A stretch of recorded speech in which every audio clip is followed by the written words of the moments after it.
भारत की एक छोटी सी गांव पिपलिया की कहानी है। इस गांव की खूबसूरती के बावजूद यहाँ के लोग भयभीत थे।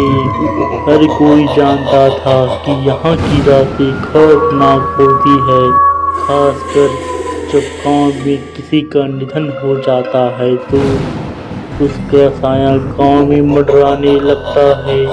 यह एक ऐसी कहानी है जो डर और रहस्य से भरी हुई है।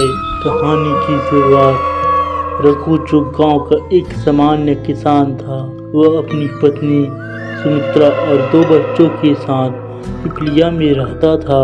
रघु मेहनती और ईमानदार था, लेकिन उसकी जिंदगी में एक अजीब घटना ने सब कुछ बदल दिया। एक दिन जब रघु अपने खेत में काम कर रहा था, तब उसे एक पुरानी जर्जर हवेली में अजीब आवाजें सुनाई दी।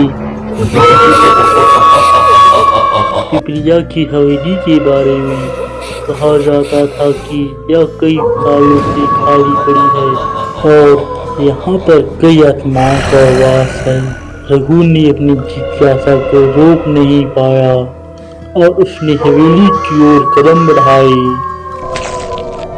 जैसे ही वह हवेली के अंदर पहुंचा, उसे ठंडी हवा का झोंका महसूस हुआ और एक अजीब सी बदबू आई। हवेली के अंदर की स्थिति बहुत भयानक थी। हर जगह धूल और मकड़ी के जाले थे। अचानक रघु को किसी के रोने की आवाज सुनाई दी। उसने साहस जुटाकर कमरे का दरवाजा खोला तो उसने देखा एक औरत सफेद साड़ी पहने कमरे के कोने में बैठी रो रही थी। रघु ने डरते हुए पूछा, तुम कौन हो और यहाँ क्या कर रही हो? उस औरत ने सिर उठाया और कहा, मैं इस हवेली की मालकिन हूँ। मेरा नाम रंजना है। मेरे परिवार को इस हवेली में वर्षों पहले मार दिया गया था और उनकी आत्माएं आज भी यहाँ भटकती है। रघु को उसकी बातों पर विश्वास नहीं हुआ। उसने सोचा कि यह उसका भ्रम हो सकता है, लेकिन रंजना की आंखों में उसे सच्चाई नजर आई।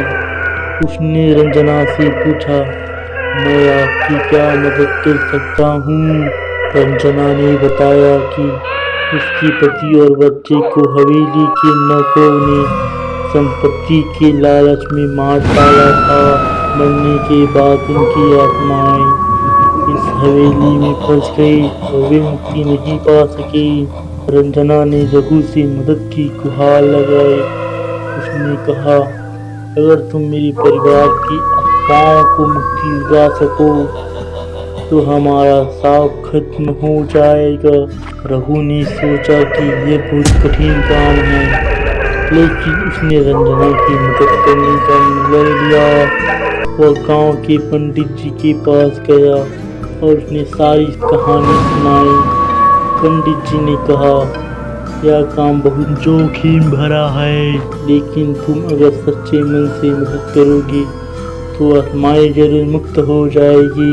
पंडित जी ने रघु को बताया कि उसे एक विशेष पूजा करनी होगी, जिसमें गांव के सभी लोगों की भागीदारी जरूरी है।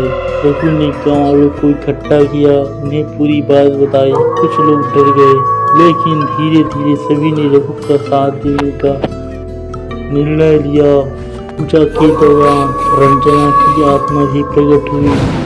उसने पंडित जी और गांव वालों से विनती की वे उसकी और उसके परिवार की आत्माओं को मुक्त करें।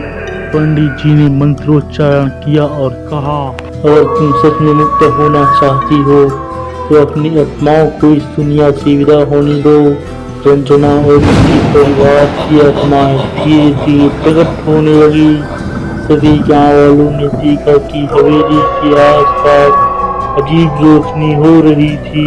अचानक एक तेज रोशनी हुई और रंजना की आत्मा ने कहा, धन्यवाद, हम मुक्त हो रहे हैं। जैसी ही आत्माएं हवेली से विदा हुई, हवेली की भयानकता धीरे धीरे खत्म होने लगी। गांव में एक नई सुबह का आगमन हुआ। अब गांव के लोग हवेली से डरते नहीं थे और वे जानते थे कि रघु और पंडित जी की वजह से उनका गांव अब सुरक्षित है। रघु की इस बहादुरी ने उसे गांव का हीरो बना दिया। लोग उसे और पंडित जी को धन्यवाद देने लगे। अपनी सामान्य जिंदगी में वापसी की, लेकिन अब वह जानता था कि उसने गांव को एक बड़े खतरे से बचाया है। इन कहानी सुनने के लिए हमारे चैनल को सब्सक्राइब कीजिए। वीडियो पसंद आए तो लाइक कीजिए, डिसलाइक कीजिए। फिर मिलते हैं एक शानदार और रोचक कहानी के साथ।